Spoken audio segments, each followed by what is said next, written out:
First of all, it was October, a rare month for physical media. Hi, my name is Christian Devine and welcome to Retro Review, a safe zone for physical media.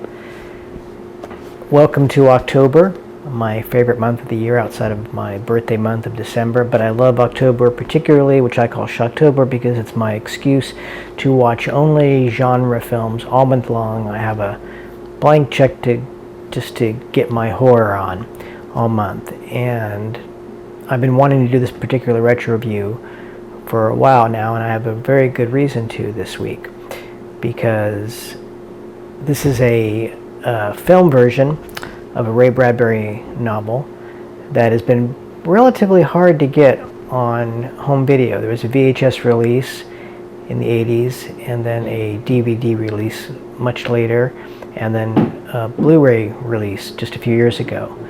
And now for the first time, the film is available streaming on Disney Plus. This is post-Kimmel, so you can reactivate your account. And they've added it to their October lineup. And of course, I'm talking about Ray Bradbury's Something Wicked This Way Comes, rated PG. Arrives Friday, April 29th at theaters everywhere. Now, before we get into the movie, I wanted to talk a bit about Ray Bradbury, who's one of the biggest influences on my writing artistic life. I was gifted The Martian Chronicles when I was 12 or 13 for Christmas, and I fell in love with his writing and the themes of the book, which is really about the colonization of Mars, but not the kind that Elon Musk envisions. It's actually more about how we take over Mars to its detriment, and to our detriment possibly. But Bradbury's always been a poet of science fiction, and he's less a science fiction writer than more science fantasy. If you want to read how the rocket ship gets to Mars, you read Isaac Asimov or Arthur C. Clarke, etc. Ray Bradbury simply says the rocket ship traveled to Mars. And so his themes are more about the ethics, morality, and the sense of wonder of the universe, although he's got a very dark side to him, and he's got some great scary stories, and of course he's a big influence on Stephen King. When I was 25 and starting to kind of get my bones as a writer, I entered a screenwriting contest in Long Beach, California, and I ended up being a finalist, and Ray Bradbury was a judge and keynote speaker. And so he gave one of the greatest speeches I've ever seen, one of the most inspirational, aspirational speeches you could ever imagine. He's like that cool uncle or grandfather just telling you you can do it in the most ennobling way possible. And afterwards we got to get our picture taken with him, and so I was standing next to Mr. Bradbury, and for some reason he reached out and he grabbed my hand, and I felt this electricity going through me, and I was reminded, of course, of his famous story that he likes to tell, that he told at this speech about when he was a kid and he went to a carnival. I went to a carnival and I saw a man, Mr. Electrico, sitting in an electric chair, being electrocuted. And I stood below the platform, and he reached down with a flaming sword full of electricity, and he pointed at me and said, "Live forever." And I said, "God, that's wonderful. How do you do that?" Ray Bradbury feels like that kind of gave him the energy to go on as a creative soul. And I wanted to pay Ray Bradbury back by including his name and book The October Country in the video game that I wrote for Life is Strange, which ended up winning multiple BAFTAs and the very first Peabody Award for digital storytelling. Do you still have my copy of The October Country? Oh, yes, of course. It's great so far. I didn't realize Bradbury was such a poet. That's my tribute to Ray Bradbury for helping me achieve many of my own writing dreams. But Something Wicked This Way Comes is one of my favorite Ray Bradbury novels.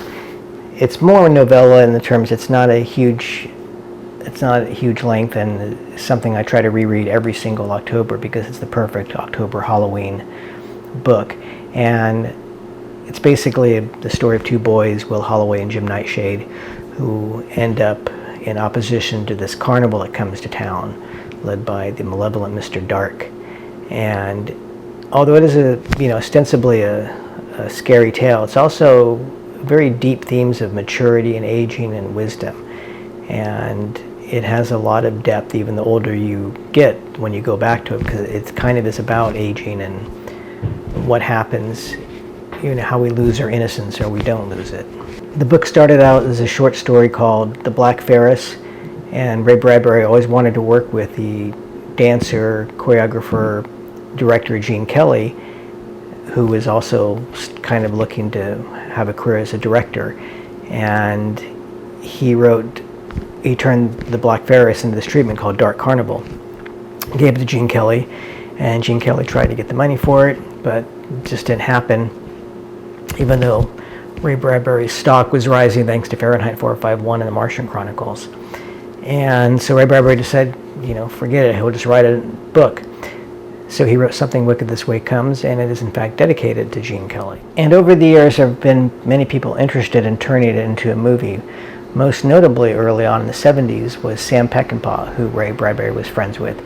And although that may seem a little bit out of field, it's actually rather perfect, because Sam Peckinpah certainly could have translated Bradbury's Americana and that kind of innocence corrupted, and he certainly would have nailed the kind of Shakespearean vibe of Mr. Dark, who they both wanted Jason Robards to play. So they had some meetings, just didn't happen.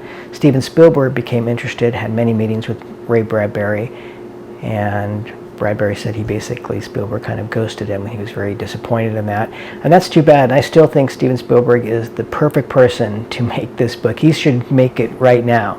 It's certainly a book that could use another adaptation, and he would be fantastic, and I think nail both elements of the light and the dark, and he's so good with child actors that I just think it would be a great Steven Spielberg film. But Kirk Douglas's son Peter had the rights to it, and he was looking to get it made, and they met with director Jack Clayton to discuss making it, and Jack Clayton actually really wanted to make the book into a film. And Jack Clayton was a unique director, English director, not very prolific, but very detailed in how he makes films, and he kind of got big in the 60s with this film called Room at the Top, and then he made one of the best ghost stories ever filmed, The Innocents, based on Henry James' novel The Turn of the Screw.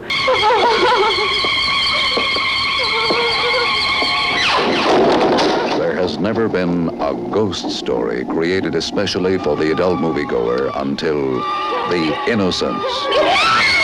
With a screenplay by Truman Capote, which you haven't seen The Innocents, you must watch it immediately. It's fantastic. Very dark and edgy still to this day.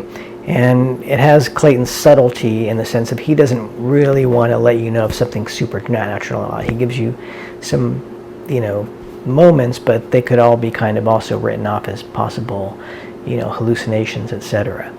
And so he was, on the surface, seemed like a good choice to make it. And so they eventually struck a deal with Walt Disney Studios, and Disney Studios was going through some major growing pains in the late 70s and 80s trying to find their way with particular live action films, which really in the 70s kind of was all this kind of G-rated, mediocrities like The Boatniks and Super Dad, and fun ones that I actually like the Dexter Riley films with Kurt Russell. And they never really matched their live action grandeur of 20,000 Leagues Under the Sea, which to me is still the greatest live action Disney film. And they were starting to move into, PG rated category that started with The Black Hole. And they were looking to capture, they knew that, the G rating for a Disney film was the kiss of death among teenagers. So they really wanted to stretch out. That's when they started developing Tron. They made a film called Watcher in the Woods with Bette Davis that, had some troubled production history, just like Black Hole did. And an animated cartoon they've been working on for years called The Black Cauldron, which didn't come out until '85 and was kind of a mess once again. So they're really just trying to figure out their live action, deal there. And so Disney agreed to do Something Wicked This Way Comes, and it had a very troubled production history, particularly outlined in an issue of Cinefantastique from 1983, which I highly recommend you pick up. You can find it online to read, but just go buy a copy of it. It's worth having for the whole magazine, because nobody did the kind of reportage that Cinefantastique did for genre films. It was like the New York Times, New Yorker of, investigative journalism for genre films. And so this is a time too, minus, when there was no social media, so they really were a lot more free to talk about a lot of the problems they're having and a lot of background information and background photos that you would never see anywhere. Cinefantastique had amazing behind the scenes and deleted images. And the issue in Something Wicked This Way Comes has, many of them. It's worth checking out. They cast Jason Robards as Will Holloway's dad instead of Mr. Dark, and Jack Clayton cast Jonathan Pryce in his film debut as Mr. Dark, and that's the casting coup of the movie. And despite the film's lackluster critical and box office reaction, this film certainly did put Jonathan Pryce on the map in terms of making people aware of him, and he started a very long and film career that continues to this day. To me, he's always going to be Mr. Dark. And they have a very good supporting cast, including Pam Grier as the Dust Witch, aka the most beautiful woman in the world, aka the fortune teller. And it's great to see Pam Grier in a Walt Disney movie, and she looks spectacular. She's not used enough, but she certainly is a presence in the film. Laszlo Kovacs, one of my favorite cinematographers, was originally hired, but for reasons unknown, he left the project, and so they brought in Stephen Burham. And Jack Clayton wanted to use very limited effects, if any, and that was kind of his MO. And this is where the film kind of goes wrong and the production went wrong, because to me this is where Clayton was probably the wrong choice for the film, because a tale like The Innocents is based on this kind of, inability to tell what's real or what's not real, whereas Something Wicked This Way Comes, it is very real, and Mr. Dark is a very real presence, and his occult carnival is very real. And so there's, you could certainly have used elements of leave it to your imagination, but this requires a lot of visceral imagery, and it's a mistake to tamp it down, particularly since it's so vivid. So although there were some effects used, Jack Clayton just didn't like the idea of having to spend a lot of time talking to special effects people, and so once again he tried to do as much in-camera work as possible. But even when they did some special effects shots, like this giant hand that chases the two boys through the town, Clayton rejected it, even during filming. And Ray Bradbury wasn't happy because Clayton had brought in another screenwriter to rewrite the screenplay that they had worked on together, and that Bradbury had rewritten many times over the years, so he was not happy with that. And eventually there was a preview cut for the film, and it did not go so well, and the note cards, it wasn't designated terrible, it just seemed to lack magic, as Ray Bradbury said, and just kind of sat there, and the audience apparently laughed at some scenes also, which is never a good sign. And so Disney was very worried, so instead of the film coming out in Christmas of '82, they decided to put a hold on it, pump about $7 million into massive reshoots, and release it in 1983. And those reshoots were numerous special effects shots, adding an entire new opening and closing of the film to open it up, because it felt very studio bound. And you can tell because the sets they're beautiful sets, but it's still feels like limited scope. And so they open the shots in Vermont, and some matte paintings, etc. And lots of electrical bolts of animated energy all through the film, a very touchstone of 80s special effects. And they added a computer scene, which would have been one of the very first computer scenes in any movie, of Mr. Dark's arrival in town with his train, and this group called Magi that included John Lasseter from Toy Story fame. They shot this sequence, and the only places that I've ever seen photos of this are in the Cinefantastique article, so another reason to check it out. But it looks very cool, but the very, very, very early computer graphics and the team just said it just didn't ever match the live action, and nothing they could do was going to make it look, not like a very separate bit of special effects work. So they cut it out a couple weeks before the actual release. And right now, what I'm going to show you is actually, there's nowhere else you can see this except for here in the YouTube clip where this comes from. But here's for the first time anywhere, here's a shot of the actual CG train from Something Wicked This Way Comes. And it's part of a Magi demonstration reel, but this is definitely the train, as you can tell by the images taken from the deleted scene. So this is pretty cool, and this is certainly holy grail for me to see this computer animated sequence, which is certainly in the Disney vault. So they also reshot the ending and made it a lot more graphic with Mr. Dark's demise, and just basically changed the tone and tenor. George Delerue, very famous French composer who did the music, and I really like his theme, although I can tell the music is a little more, maybe too subtle and nuanced and quiet and not really propulsive.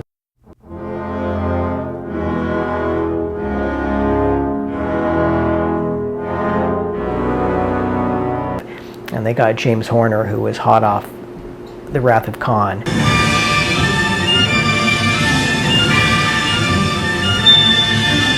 And his theme is, you know, he's got some good themes in there too, but it's not really great to me either. A combination of the two I think would have been really nice, because they both have their strengths, and you can actually hear the Rejected score on YouTube, and it's been released as a CD by Entrada. The film was a lot more visceral and, you know, gory, so to speak, for Disney, so they cut down some of the more, you know, disturbing special effects sequences, such as Mr. Dark crushing Mr. Holloway's hand. Pretty cool shot that you can see pictures of in Cinefantastique, but it's just a little, just barely glimpsed in the film. And so the film, after the reshoots were done, it was released in 1983 to, you know, as I said, critical and public kind of disappointment. And it certainly was not given bad reviews, but it was not really championed by anybody and didn't do very well in the theater. And when I saw it on VHS for the first time, I was underwhelmed too. The thing is that it's a very, for what Disney's trying to do, you have to give them credit, and it's about as an adult a film as Disney could make, but there's something about it that just doesn't really work. It just doesn't engage. And there's some great moments in it, and there's some really nice Jack Clayton style shots, and he tends to favor kind of, the Jack Clayton shot is something like probably a character's face in the foreground, and there's some really lovely shots and some terrific acting. And of course the high point of the movie is the confrontation between Mr. Dark and Mr. Holloway in the library. 39, a fine year. Still young. 39. John! Oh, 40, and here you're old heart. Really great scene, and Bradbury says it's exactly the scene he envisions, so you can't go wrong with it. And so the film does have moments like that that are very effective, but you can, the reshoots and the kind of lack of a narrative cohesion or flow, it just hurts the movie. Like I said, it just never really emotionally engages in the way it should. But it really required, I think, somebody like Spielberg who would have given it that kind of juice. The boys, I don't think in the film, they're fine actors, but they're not memorable. And the point of view of the book is from their point of view, but the movie, it kind of shifts over to being more about Jason Robards, which is fine, but I think the boys needed to be more dynamic in their relationship and their differences played up. But over the years, like many other films, it's developed quite a cult following, and last year the Bradbury Foundation announced that they had actually found a VHS copy of the preview version. In Ray's handwriting, it says, "First version rejected." And this is the first cut of Something Wicked This Way Comes, a film that was reshot and re-edited before it was finally released. So that was getting me, I've always wanted to see that preview cut, and I've always hoped that somebody, Arrow or Criterion or Imprint or Disney, if they were smart, would release this nice set, a 4K set of the preview cut and the theatrical cut. And Disney once again is sitting on all this amazing material that they barely release. And you know, as far as film studio vaults go, Disney certainly preserves all their stuff, and they've just, you know, got an amazing amount in storage that they just haven't released, and it's too bad. They just don't see the value in it, which is crazy. So, but I think we can say that there's a definite possibility of a 4K release coming up, because online I'd read in some forums that Harrison Ellenshaw, who did some of the special effects for the film, was invited last year to a screening of the preview cut on the Disney lot. Now that's very unusual, and tells me that they are seriously considering releasing the preview cut, and hopefully along with the theatrical cut on a 4K release. Now, once again, this film has been, as I said, very scarce on physical media, VHS, a DVD, and a Blu Ray. And I have the DVD version, which is very nice and very available for relatively cheap. Well, not really cheap. This is pretty expensive. The Blu Ray is even more expensive. This is a has a widescreen and full frame, and it has the 2.1 sound, or original stereo sound, and then a digital 5.1 surround sound, which is pretty great. And it looks pretty good for a DVD. And I haven't seen the Blu Ray version that was released exclusively to Disney Club members, which I got some films from, but I wasn't in the club at the time.